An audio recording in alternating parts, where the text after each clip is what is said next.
হেই আমার প্রিয় স্টুডেন্টরা, কেমন আছো সবাই? আমি অনেক ভালো আছি। আমি আয়শা বায়োলজি কেয়ার থেকে আয়শা আপু।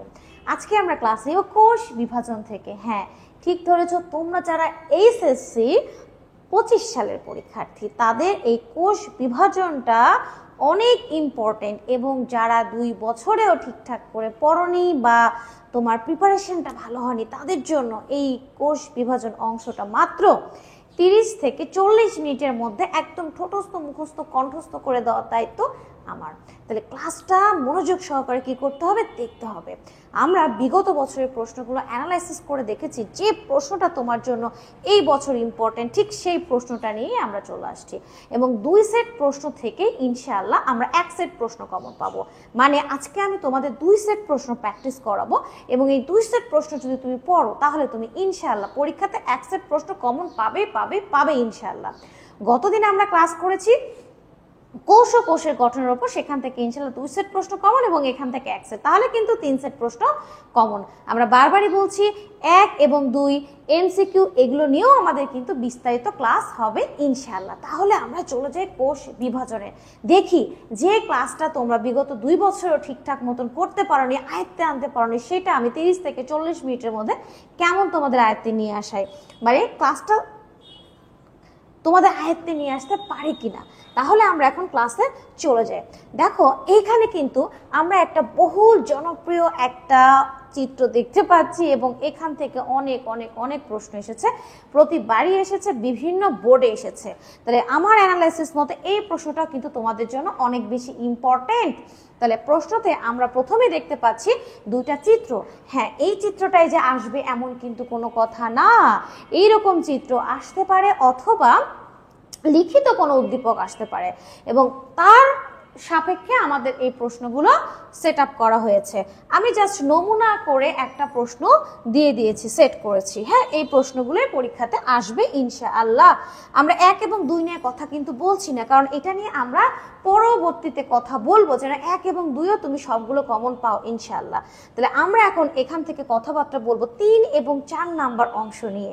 দেখো, ভালো করে খেয়াল করো, এইখানে আমাদের যে চিত্রটা দেওয়া আছে এম এবং এন, ওখান থেকেই তোমার কিন্তু গ এবং ঘ এই প্রশ্ন 2টা এসেছে। তাহলে গয়ে কি এসেছে, উদ্দীপক এম এর তৃতীয় দশা সচিত্র বর্ণনা করো। উদ্দীপক এম, এটা হচ্ছে উদ্দীপক এম, এবং এখানে 2n থেকে 2n হয়েছে 2টা কোষ, তার মানে এটা হচ্ছে একটা মাইটোসিস কোষ বিভাজন। তাহলে মাইটোসিস কোষ বিভাজনের কয়টা দশা আছে বলো তো? মাইটোসিস কোষ বিভাজনের 2টা দশা, ক্যারিওকাইনেসিস আর সাইটোকাইনেসিস, এবং এই ক্যারিওকাইনেসিসের আবার 5টা দশা আছে, প্রোফেজ, প্রোমেটাফেজ, মেটাফেজ, অ্যানাফেজ এবং টেলোফেজ। তাহলে তৃতীয় দশা বলতে কিন্তু আমাদের আগে বুঝতে হবে যে এইটা কোন দশাকে হাইলাইট করছে। এইটা হচ্ছে মেটাফেজ দশাকে হাইলাইট করছে, এবং এই মেটাফেজ দশাটা অনেক বেশি পরীক্ষাতে এসেছে। মেটাফেজ, অ্যানাফেজ, অথবা তোমার মাইটোসিসের 5টি ধাপের সচিত্র বর্ণনা, অথবা প্রথম 4টি ধাপের সচিত্র বর্ণনা, অথবা শুধু চিত্র। তাহলে এখানে মেটাফেজ আছে। আমি তোমাদের যে কাজটা করব, আমি মেটাফেজ না পড়িয়ে prophase, prometaphase, metaphase, anaphase, telophase আমি তোমাদের সবগুলো ধাপে একটু বুঝাই দিব, যেন 1 থেকে 4 পর্যন্ত আসলেও পারো, মেটাফেজ আসলেও পারো, অ্যানাফেজ আসলেও পারো। তাহলে আমরা এখন একটু কথাবার্তায় চলে যাই। তাহলে আমরা এখন প্রথমেই আমরা শুরু করব প্রোফেজ দিয়ে।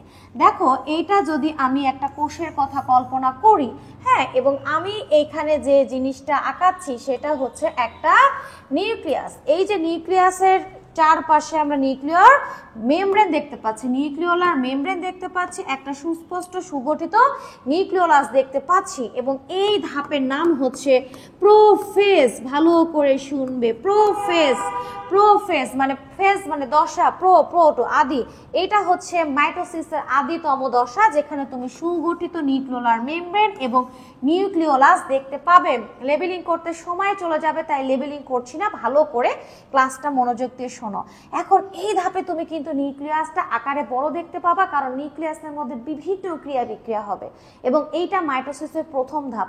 তাহলে আমরা কি বলবো, প্রোফেজ মাইটোসিসের প্রথম ধাপ, এবং এই ধাপে নিউক্লিয়াসটা আকারে বড় থাকবে। তারপরে লিখবা নিউক্লিওলার মেমব্রেন এবং নিউক্লিওলাসকে আমরা স্পষ্ট দেখতে পাবো।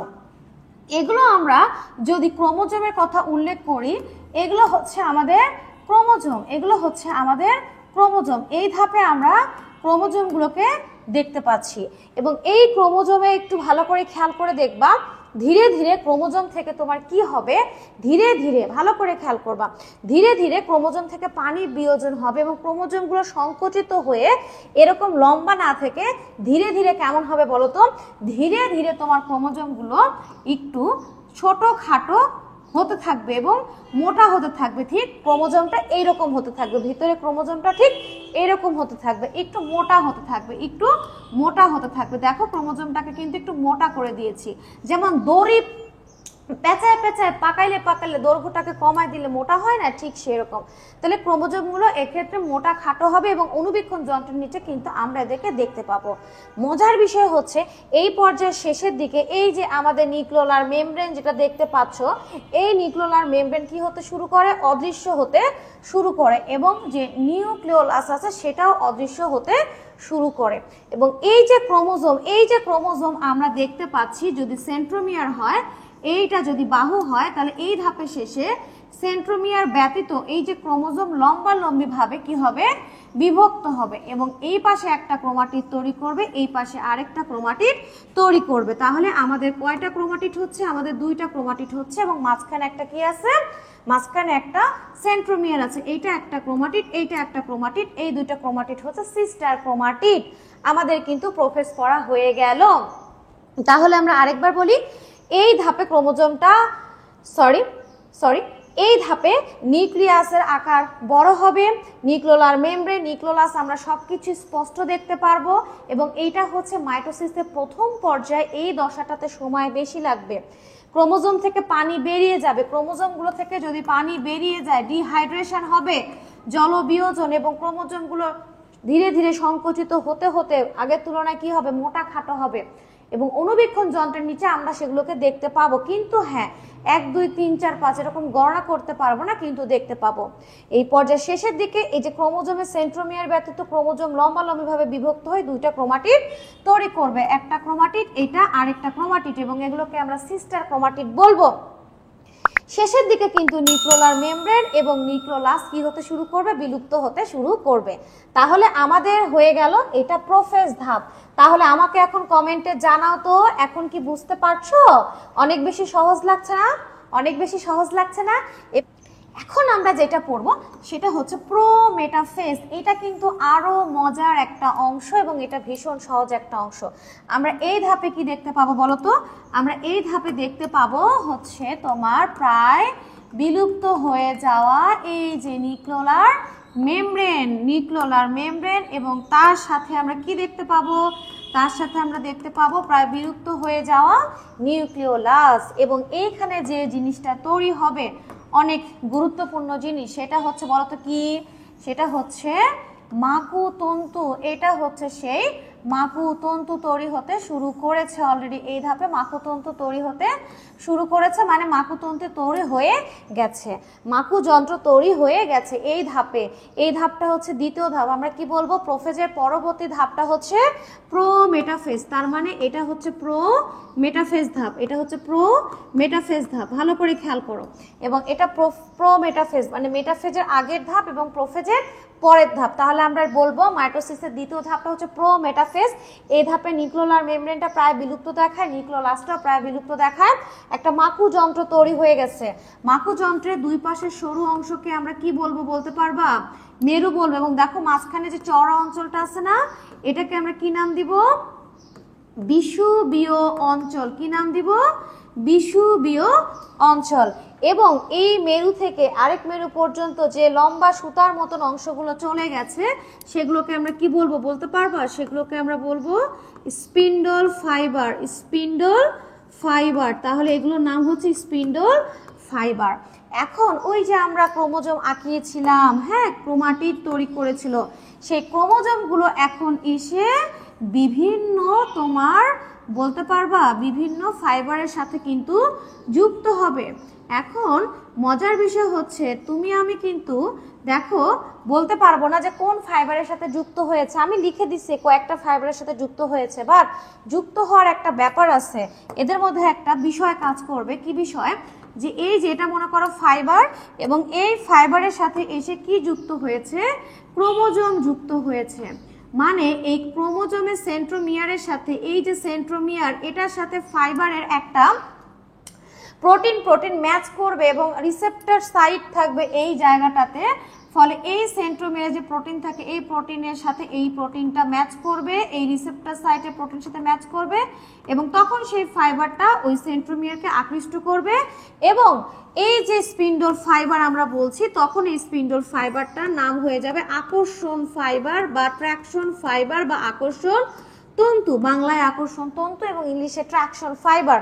কারণ এই ফাইবারগুলোতে ক্রোমোজোম যুক্ত হয়েছে, এই ফাইবারগুলো ক্রোমোজোমকে আকর্ষণ করতে পেরেছে, ক্রোমোজোমগুলোকে যুক্ত করতে পারছে, তাই এই ফাইবারের নাম তখন হয়ে যাবে আকর্ষণ তন্তু বা ট্র্যাকশন ফাইবার। এবং আরো একটা নাম আছে ক্রোমোজোমাল ফাইবার।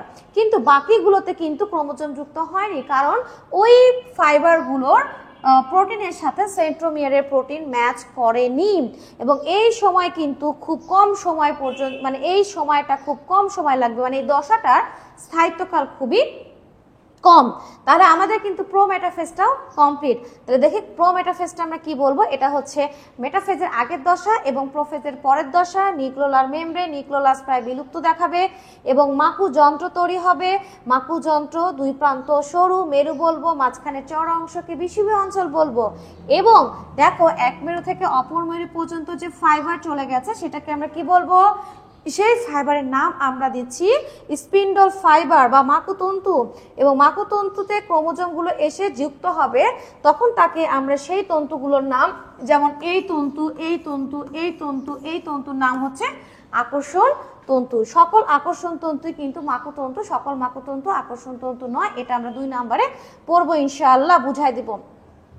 এবং এই দশাটা খুবই অল্প সময় পর্যন্ত স্থায়িত্ব লাভ করে এবং এই দশার শেষের দিকে ক্রোমোজোমগুলো বিষুবীয় অঞ্চলের দিকে যেতে শুরু করবে। তাহলে এখন আমরা পরের অংশতে চলে যাই, আমরা এখন মেটাফেজ ধাপে চলে যাব। তাহলে আমরা কি প্রোফেজ ধাপ বুঝতে পারছি, মেটাফেজও বুঝতে, প্রোফেজ ধাপ বুঝতে পেরেছি, তাহলে আমরা প্রো মেটাফেজটা বুঝতে পেরেছি। এবার আমরা মেটাফেজ পড়বো, যেটা কিন্তু আমাদের জন্য অনেক বেশি ইম্পর্টেন্ট। তাহলে আমরা এখন মেটাফেজটা পড়বো।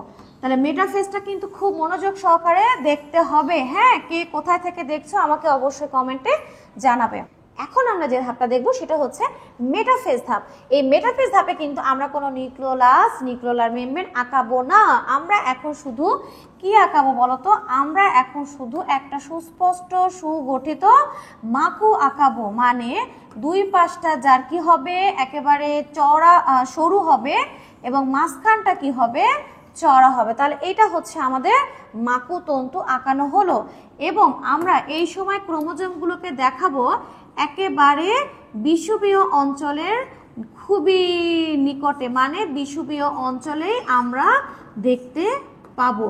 দেখো আমরা কিন্তু ছোটখাটো এবং মোটা করে আঁকিয়েছি, একটু খেয়াল করলেই দেখতে পাবা যে আমরা ক্রোমোজোমগুলোকে কোথায় দেখতে পাচ্ছি, বিষুবীয় অঞ্চলে দেখতে পাচ্ছি। এবং এই যে বিষুবীয় অঞ্চলে ক্রোমোজোমগুলো বিন্যস্ত হয়েছে, এটাকে কিন্তু আমরা কি বলছি, মেটাকাইনেসিস।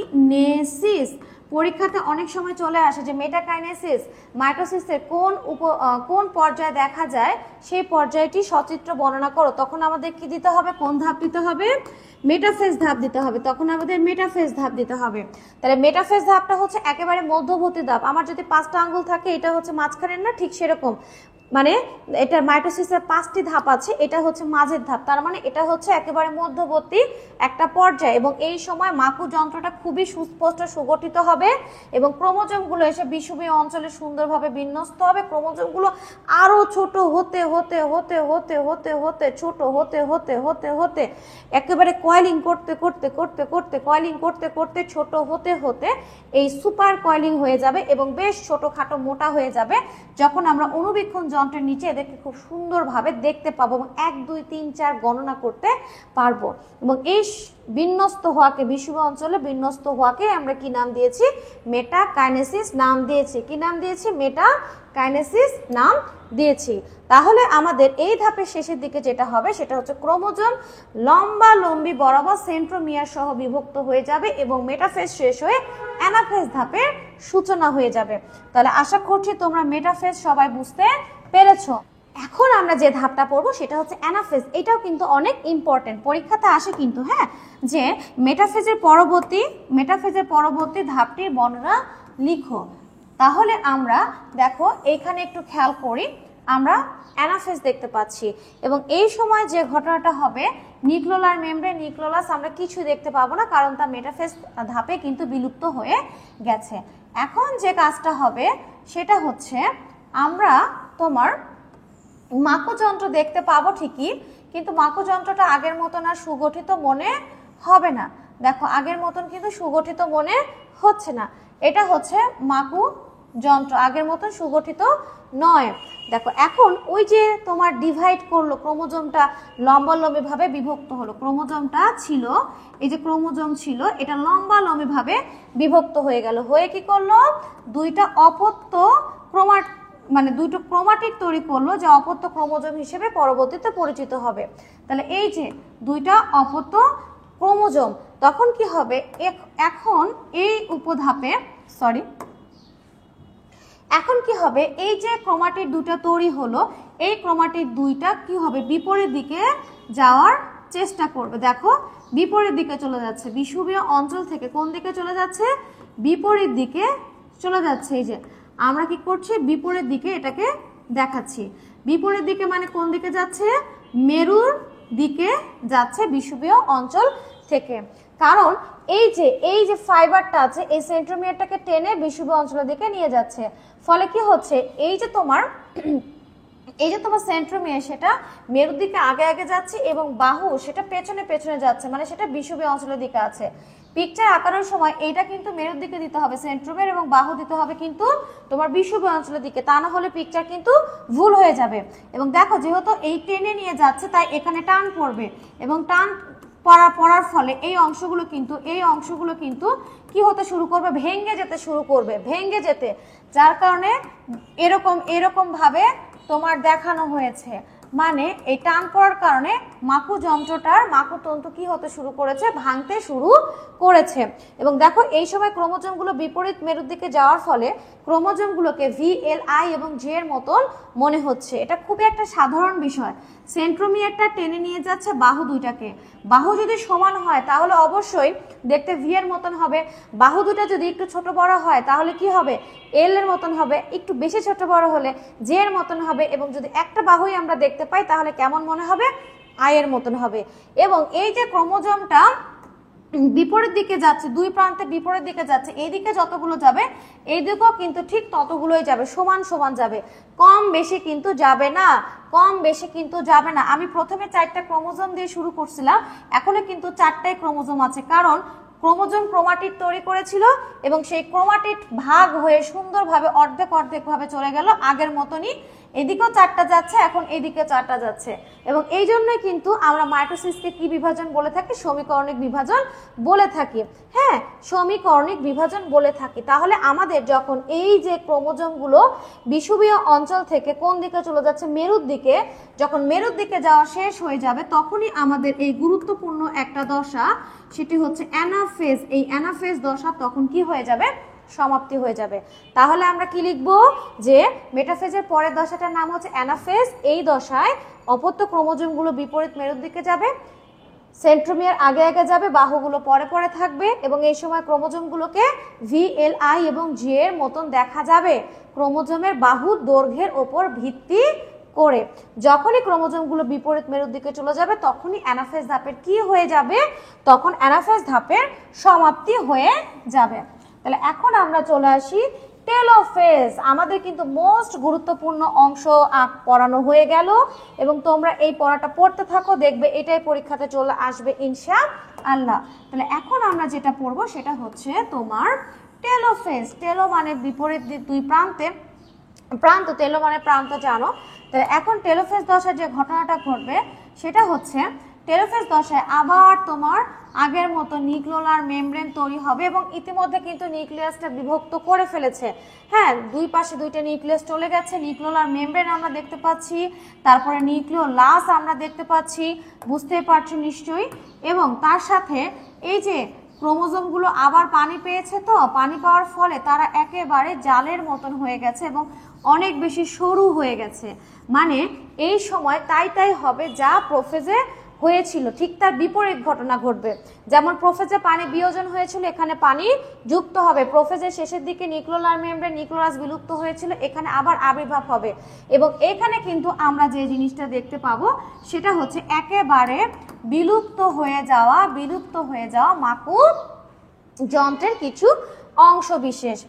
তাহলে টেলোফেজে আমরা কি দেখলাম? দেখো, টেলোফেজে আমরা দেখলাম একটা থেকে দুইটা নিউক্লিয়াস দেখতে পাচ্ছি এবং নিউক্লিয়াস দুইটা বিপরীত দিকে চলে গেছে এবং এখানে নিউক্লিওলার মেমব্রেন আমরা দেখতে পাচ্ছি, নিউক্লিওলাস দেখতে পাচ্ছি আর ক্রোমাটিন তন্তু দেখতে পাচ্ছি। মানে ওই ক্রোমোজোমগুলো আবার পানি গ্রহণ করেছে এবং ক্রোমোজোমগুলো আবার সরু হয়ে পেঁচিয়ে গেছে, যেটাকে আমরা ক্রোমাটিন তন্তু বলছি।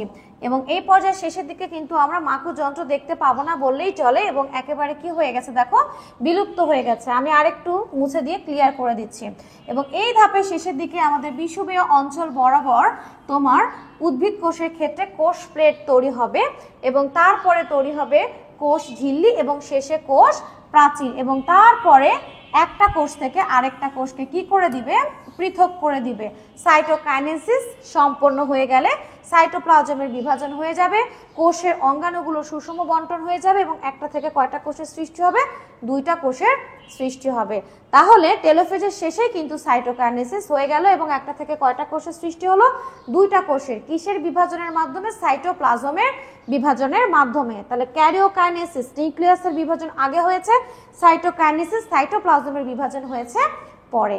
এটাই হচ্ছে আমাদের মাইটোসিসের বিভিন্ন ধাপ। আশা করছি এখান থেকে প্রশ্ন আসলে তুমি ইনশাআল্লাহ পারবে। তাহলে এখন আমরা দেখো 4 নাম্বার প্রশ্নটা একটু অ্যানালাইসিস করি।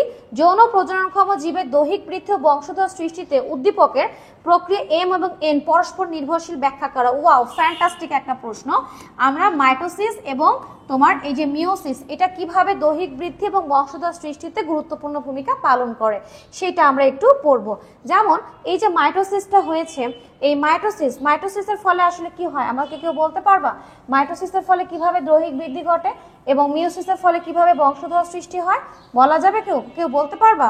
মাইটোসিস, এই যে মাইটোসিসটা কিন্তু আমাদের দৈহিক বৃদ্ধি করতে খুবই গুরুত্বপূর্ণ ভূমিকা পালন করে। এছাড়া আরো অনেক গুরুত্বপূর্ণ ভূমিকা আছে, কিন্তু যেহেতু দৈহিক বৃদ্ধির কথা বলেছে তোমাকে এইটা হাইলাইট করতে হবে। তাহলে এখন আমরা কি করব? 4 নাম্বার প্রশ্নটা একটু বিশ্লেষণ করব, খুব ভালো করে খেয়াল করবে।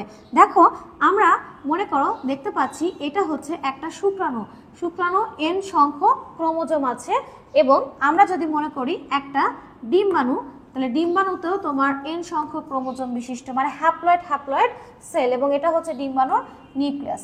এই শুক্রাণুর নিউক্লিয়াসটা ডিম্বাণু নিউক্লিয়াসের সাথে কি হলো? মিলিত হলো। শুক্রাণুর নিউক্লিয়াসটা যখন ডিম্বাণু নিউক্লিয়াসের সাথে মিলিত হলো, ভালো করে খেয়াল করবা, তখন এন মিলে 2n, এটা তখন একটা কিসে পরিণত হবে?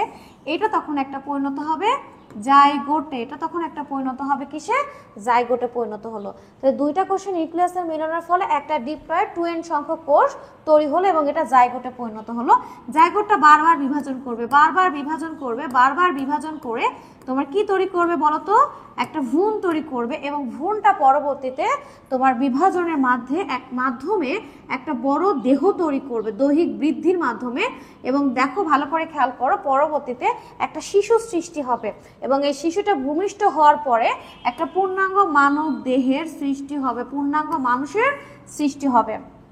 এখন সেই শিশুর, ভালো করে বুঝো, এখন সেই শিশুর ছেলে হোক আর মেয়ে হোক, শিশুর জননাঙ্গের মধ্যে যে মাতৃকোষগুলো আছে, জনন মাতৃকোষ কিন্তু আবার সর্বদাই 2n হয়। এই জনন মাতৃকোষ রয়েছে জননাঙ্গের ভেতরে, এই জনন মাতৃকোষে এখন আবার কিন্তু মিওসিস হবে। বুঝো, মিওসিস হয়ে তোমার হ্যাপ্লয়েড সংখ্যক ক্রোমোজোম বিশিষ্ট তোমার 4টা কোষের সৃষ্টি হবে।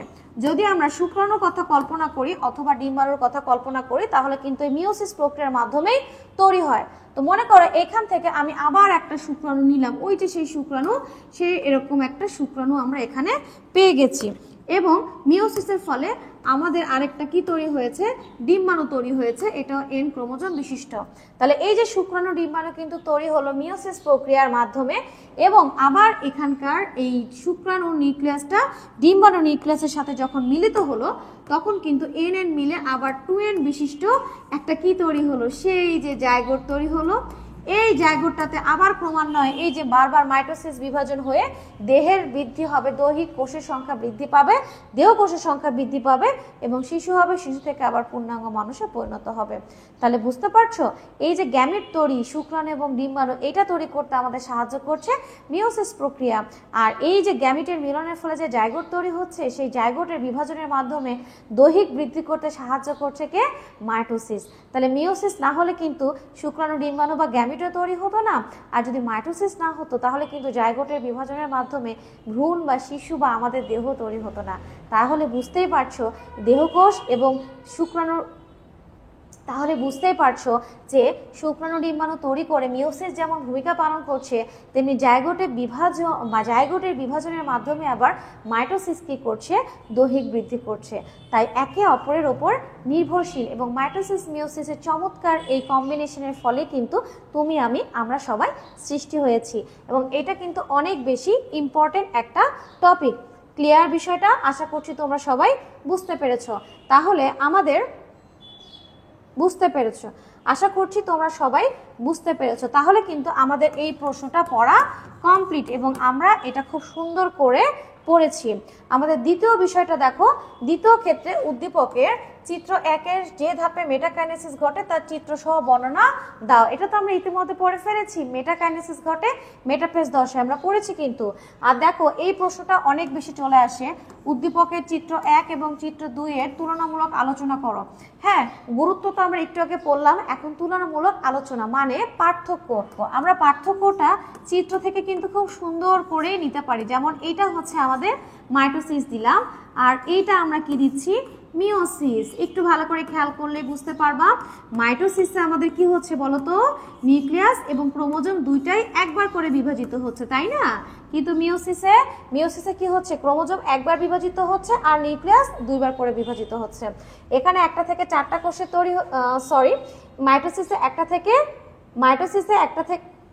মাইটোসিসে একটা থেকে দুইটা কোষের সৃষ্টি হচ্ছে, আর মিওসিসে একটা থেকে চারটা কোষের সৃষ্টি হচ্ছে। মাইটোসিসে অপত্য কোষের ক্রোমোজোম সংখ্যা মাতৃকোষের সমান, কিন্তু এখানে অপত্য কোষের ক্রোমোজোম সংখ্যা মাতৃকোষের অর্ধেক হচ্ছে, তাই না? এবং এখানে তোমার অপত্য কোষ এবং মাতৃকোষের ডিএনএ গুণাবলী সবকিছু সেম, বাট এখানে সবকিছু অর্ধেক। দেখো এই যে মাইটোসিস হচ্ছে বলে আমাদের কি হচ্ছে, দৈহিক বৃদ্ধি হচ্ছে, তাই না? ক্ষতস্থান পূরণ হচ্ছে, বুঝতে পারছো? আর মিওসিস হচ্ছে বলে আমাদের শুক্রাণু ডিম্বাণু তৈরি হচ্ছে, আমাদের বংশগতির ধারা অব্যাহত থাকছে। এবং মিওসিস হচ্ছে বলে কিন্তু মানুষের বাচ্চা মানুষ হচ্ছে, হ্যাঁ, বা বিড়াল থেকে বিড়াল হচ্ছে, মানে প্রজাতির বৈশিষ্ট্য বংশ পরায় সুন্দরভাবে কি ঠিক রেখেছে কে, মিওসিস। হ্যাঁ, এবং দেখো মানে একটু খেয়াল করলে তুমি বুঝতে পারবা এই যে মাইটোসিস এবং মাইটোসিসে কিন্তু আমাদের কোনো ক্রসিং ওভার, সিনাপসিস, বাইভ্যালেন্ট কিচ্ছু হয় না, আর মিওসিসে কিন্তু এগুলো সবকিছুই সম্পন্ন হয়ে থাকে। তাহলে আশা করছি এই প্রশ্নটা তোমরা সবাই লিখতে পারবে, আর কোনো সমস্যা নেই। তাহলে আমরা মাইটোসিস থেকে কি কি বিষয় হাইলাইট করব? সংজ্ঞা, মাইটোসিস কোথায় হয়, সকল দৈহিক কোষে ঘটে, উদ্ভিদের ক্ষেত্রে মূল, কাণ্ড, পাতা, শাখা প্রশাখায়, শীর্ষে, এবং প্রাণীদের দৈহিক কোষে। 3 নাম্বার প্রশ্ন, এটা আমরা কি পড়ছি, মাইটোসিসের 5টি ধাপ আমরা সুন্দর করে পড়ে ফেলেছি, মাইটোসিসের গুরুত্ব আমরা পড়ে ফেলেছি, এবং মাইটোসিস মিওসিসের আবার আমরা পার্থক্য পড়ে ফেলেছি। আমরা লাস্টের আরেকটা প্রশ্ন পড়ব, এটা পড়লেই ইনশাআল্লাহ আমাদের কমপ্লিট হয়ে যাবে। তাহলে দেখো তো, তার আগে আমাকে বলো, যদি এই ভিডিওটা দেখে তুমি একটু বিন্দু মাত্র উপকৃত হও, আমি জানি যে তোমরা অনেক উপকৃত হবে, কারণ এই মুহূর্তে তোমাদের এই 30 মিনিটের ক্লাসের মাধ্যমে তুমি যদি একটা সেট প্রশ্ন কমন পাও, এটা চাইতে সুন্দর সুখবর আর কিচ্ছু হতে পারে না। এবং আমি জানি তোমরা এই ভিডিওটা মনোযোগ সহকারে দেখবে, এবং এই ভিডিওটা দেখার ফলে তোমাদের অনেক বেশি উপকার হবে। অবশ্যই ভিডিওটা দেখে যদি তুমি উপকৃত হও, তাহলে অবশ্যই একটু লাইক করবে, একটু কমেন্ট করবে এবং সাবস্ক্রাইব করবে, পাশাপাশি ফ্রেন্ডদের মধ্যে ভিডিওটা একটু শেয়ার করবে, ঠিক আছে? যা দেখো আমরা লাস্টের প্রশ্নটা একটু খেয়াল করি, এখানে আমাদের যে কোনো একটা উদ্দীপক দিয়ে দিতে পারে, যেমন চিত্র থাকতে পারে অথবা মিওসিস ওয়ানের প্রোফেজ ওয়ানের দ্বিতীয় এবং তৃতীয় উপপর্যায় বলে একটা উদ্দীপক আমি সেট করেছি। হ্যাঁ, এবং এখান থেকে আমরা যে বিষয়টা খেয়াল করছি সেটা হচ্ছে সরি এখান থেকে আমরা যে বিষয়টা দেখতে পাচ্ছি সেটা হচ্ছে 3 নাম্বার উদ্দীপকের দ্বিতীয় উপপর্যায়টি চিত্র সহকারে বর্ণনা করো। মানে দ্বিতীয় উপপর্যায় বলতে জাইগোটিন বোঝানো হচ্ছে। হ্যাঁ, আর তৃতীয় হচ্ছে প্যাকাইটিন। জাইগোটিন এবং প্যাকাইটিন আমি বলছিলাম এই দুটা কিন্তু বারবার ঘুরে ফিরে আসে, তবে এটা আগেরটার চাইতে কিন্তু কম আসে। হ্যাঁ, এটা আমরা একটু পড়বো। এবং উদ্দীপকের তৃতীয় উপপর্যায়ে সংগঠিত প্রক্রিয়াটির গুরুত্ব বর্ণনা করো। এই যে তৃতীয় উপপর্যায় মানে হচ্ছে প্যাকাইটিন, সেখানে ক্রসিং ওভার ঘটে। ক্রসিং ওভারের গুরুত্বটা আমাদের পড়তে হবে, মানে মিওসিসের এখানে একটা বিষয় হচ্ছে ক্রসিং ওভার। দেখো আমি একটা ছোট্ট চিত্র দিয়ে তোমাদের বোঝানোর চেষ্টা করেছি। এই পিকচারটা আমরা একটু অ্যানালাইসিস করি। এই পিকচারে আমরা যেটা বলছি এটা কি মিওসিস ওয়ানের প্রোফেজ ওয়ানের দ্বিতীয় নাম্বার উপপর্যায়, নিউক্লিয়াস সুস্পষ্ট, নিউক্লিয়ার মেমব্রেন নিউক্লিয়াস স্পষ্ট এবং হোমোলোকাস ক্রোমোজোমগুলো জোড়ায় জোড়ায় অবস্থান করে। হোমোলোকাস ক্রোমোজোম মানে যা একটা মাতার কাছ থেকে আসছে একটা পিতার কাছ থেকে আসছে, জোড়ায় জোড়ায় অবস্থান করছে। জোড় বাঁধা ক্রোমোজোম দুইটাকে আমরা কি বলছি বাইভ্যালেন্ট। আমরা এখানে কিন্তু দুইটা বাইভ্যালেন্ট দেখতে পাচ্ছি, এখানে একটা বাইভ্যালেন্ট, এখানে আরেকটা বাইভ্যালেন্ট। ক্রোমোজোমের সংখ্যার উপর ভিত্তি করে বাইভ্যালেন্টের সংখ্যাটা নির্ধারিত হবে। ওকে, এখন দেখা যাচ্ছে যে এখানে তোমার দুইটা বাইভ্যালেন্ট দেখতে পাচ্ছ, তার মানে কিন্তু সকল ক্রোমোজোমে মানে সব কোষের মধ্যে এই ধরনের বিন্যাস তুমি দেখতে পাবে না, এখানে বোঝানো হয়েছে। তাহলে আমরা বাইভ্যালেন্টের তোমার তৈরি হওয়ার প্রক্রিয়াকে আমরা কি বলছি সিনাপসিস, এবং এটা কোন উপপর্যায় হচ্ছে জাইগোটিন। এখন একটু ভালো করে খেয়াল করে দেখবা যে জাইগোটিনের পরবর্তীতে আমরা যে ধাপটা দেখেছি সেটার নাম হচ্ছে প্যাকাইটিন। প্যাকাইটিনের যে ব্যাপারটা হয় এই যে এটা দিয়ে আমরা একটু খেয়াল করি, এখানে কিন্তু বাইভ্যালেন্ট আছে ঠিকই, বাট বাইভ্যালেন্টের এখানে তোমার কি হয়েছে বাইভ্যালেন্টের ক্রোমোজোম, এটা একটা ক্রোমোজোম ক্রোমাটিড তৈরি করেছে এবং আরেকটা ক্রোমোজোম আমি দেখি আরেকটা ক্রোমোজোম এও কিন্তু ঠিক ক্রোমাটিড তৈরি করেছে। মানে এখানে দুইটা ক্রোমোজোম, এটা একটা ক্রোমোজোমের অংশ, এটা আরেকটা ক্রোমোজোমের অংশ। এই ক্রোমোজোমের যে দুইটা ক্রোমাটিড এটার জন্য সিস্টার ক্রোমাটিড, এই ক্রোমোজোমের দুইটা অংশ এটার জন্য সিস্টার ক্রোমাটিড। তাহলে একটা বাইভ্যালেন্টে 1 2 3 4 চারটা ক্রোমাটিড থাকবে। নিজের ক্রোমোজোমকে বলবো সিস্টার আর এটার সাথে এটা সম্পর্ক হচ্ছে নন সিস্টার। ভালো করে শুনবা। তাহলে আমরা প্যাকাইটিনে কি দেখতে পাচ্ছি একটা সুস্পষ্ট নিউক্লিয়াস দেখতে পাচ্ছি, নিউক্লিয়ার মেমব্রেন এবং নিউক্লিয়াস আমরা দেখতে পাচ্ছি। এই সময় বাইভ্যালেন্টের প্রত্যেকটা ক্রোমোজোমে আমরা কি দেখতে পাচ্ছি ক্রোমাটিড দেখতে পাচ্ছি, একটা ক্রোমোজোমে দুইটা করে ক্রোমাটিড। তাহলে 1 2 3 4, তাহলে কয়টা ক্রোমাটিড দেখতে পাচ্ছি আমরা, কয়টা ক্রোমাটিড আমাকে উত্তর দাও। 4টা ক্রোমাটিড দেখতে পাচ্ছি। এবং আমরা সেন্ট্রোমিয়ার কয়টা দেখতে পাচ্ছি, সেন্ট্রোমিয়ার দেখতে পাচ্ছি 2টা। ভালো করে খেয়াল করবো 2টা। এবং দুইটা নন সিস্টার ক্রোমাটিড পাশাপাশি কাছাকাছি এসে অবস্থান করছে। দেখো এই যে অবস্থান করেছে, এই যে অবস্থান করেছে, অবস্থান করে অনেকটা কোন অক্ষরের মতন হয়েছে বলতো, ইংরেজি এক্স অক্ষরের মতন। এবং এই এক্স অক্ষরের মতন হওয়াকে বলা হচ্ছে কায়েজমাটা বা কায়েজমা। এবং এই কায়েজমা বরাবর কি হয়ে যাবে, ভেঙে যাবে।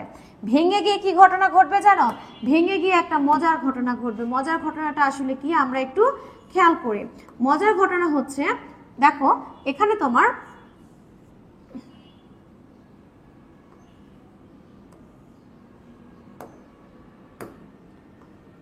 দেখো ঠিক এরকম হবে, ঠিক আছে। মজার ঘটনা হচ্ছে ঠিক এরকম হবে, জাস্ট এই যে এরকম।